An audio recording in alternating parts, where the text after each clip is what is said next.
Last night, we brought you the story of Peru's military intervention to stop the Amazon rainforest destruction that accompanies illegal gold mining in the country. In part two of our special report, NewsHour Weekend special correspondent Leo Schwartz and New York University's Global Beat program show what else is being done to reform Peru's gold mining industry as the country attempts to restore the damaged forest. In February, the Peruvian government declared a state of emergency in the vast gold mining region of Madre de Dios. It sent police and army units to try to end illegal mining and the environmental devastation it brought with it. The first results are promising. New satellite imagery already shows a 90% decline in new deforestation related to gold extraction. But the mining won't end as long as it remains lucrative for the miners. That's according to environmentalist Luis Fernandez of the Independent Center for Amazonian Scientific Innovation, or CINCIA. Gold is literally under people's feet. So if you cut down some trees and dig down in the soil, you can make 10 times or 100 times what you would earn as a farmer in a month, in a single day. Gold extraction isn't illegal everywhere in Madre de Dios, but is never allowed inside national reserves or the buffer zones around them. One such area has become a mining hotspot, La Pampa. It's the focus of the military intervention. Fernandez's group, which is run by Wake Forest University, is partnering with the government to reform mining practices in permitted areas, accelerating a process Peru started in 2011, but which had little impact. The goal is to improve environmental protections and working conditions in previously unlicensed mining sites.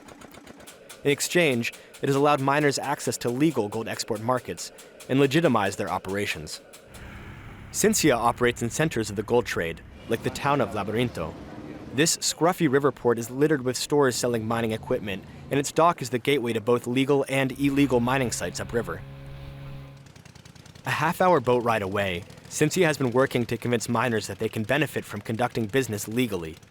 Pedro Ifantes, a 61-year-old lifelong miner, has agreed to reform his practices to bring them into compliance with the government's official mining program.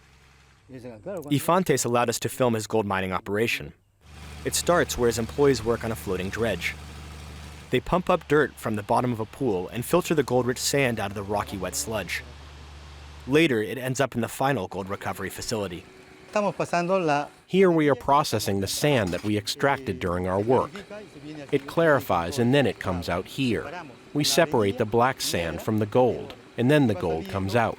And here the sand comes out, but with a bit of gold in it still. Ifantes is a pioneer in one very important area.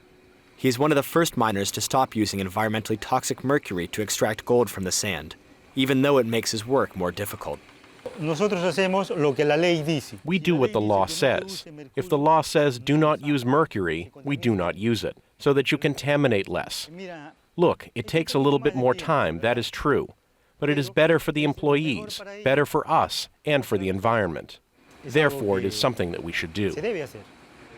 Even with miners like Ifantes on board, there is the daunting challenge of what to do with the vast swaths of rainforest that have already been destroyed.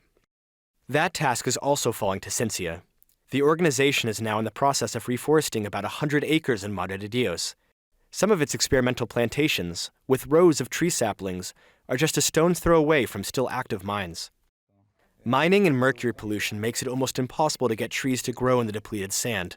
So, using a special charcoal additive designed by CINCIA, workers are planting a variety of species to see which can survive. John Farfan, a forest engineer, says 1 year ago, this area was a wasteland because of illegal mining. This is a maciza. In 1 year, it will grow about 4 meters tall. This is incredible how trees can adapt to this type of soil. CINCIA has planted 70 different species, including ecologically important indigenous ones. The results are already promising. People who have supported us are fascinated because no one thought that they would see the results in such a short time. They thought it would be slower. Here I can tell you, for example, that in about 40 years, you are going to see a forest that already has a good size, a good place to host birds, wildlife. We are doing something for the community. While the military continues its patrols and environmentalists plant their trees, Regional Governor Luis Hidalgo is campaigning for investment and economic development to further diminish the lure of gold. He was elected in 2018 on a platform of stopping illegal mining. I believe the government has to invest in changing mining activity for agriculture and tourism. Take the example of Costa Rica. People go there because they have conserved their nature. We can do the same here in Madre de Dios. That is what I want most for my region, to have a sustainable economy that is no longer based in mining. Luis Fernandez is cautious but optimistic that a corner has been turned in Madre de Dios, but it will take time to know for sure. Meanwhile, he says, the global public can play a role.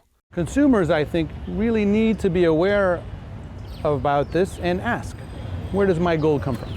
If the consumers do not demand that their gold is mined responsibly and only from areas that adhere to the strict environmental and labor standards, they are essentially going to subsidize environmental destruction and other things that I think they wouldn't be wanting to be associated with.